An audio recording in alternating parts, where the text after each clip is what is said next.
I think there's no doubt that our two countries are strategic competitors.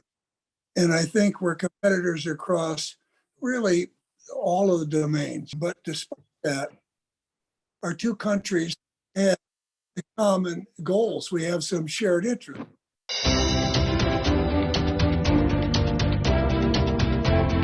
Welcome to CCG Global Dialogue. I mean, how the U.S. and China relation go forward? I mean, what are the possible paths for cooperation for the two countries amongst competition?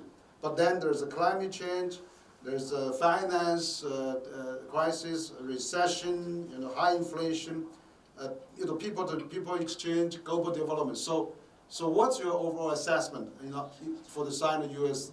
cooperation, and what are the challenges we have to face? I believe then, as I believe now, that this is the most consequential relationship in the world.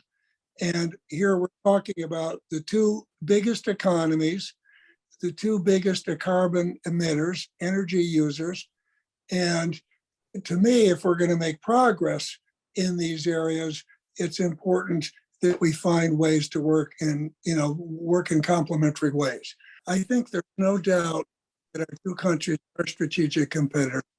And I think we're competitors across really all of the domains, technology, finance, economy, military, and ideology.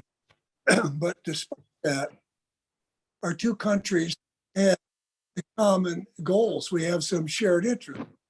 We need to have peace, stability, world order, a stable climate, right? And so we have shared goals. I think there's a number of areas that are important. Citizen-to-citizen exchanges are very important. The Chinese and American people like each other. We have a natural affinity for each other. And I think some of it has been hampered by COVID, right?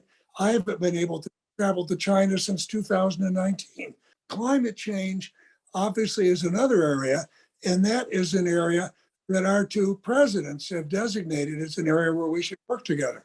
We've got groups working together, but as I think about the areas where we should be working together, and I think it's important to both countries that we do this and to the whole world, because we are the biggest climate emitters, right?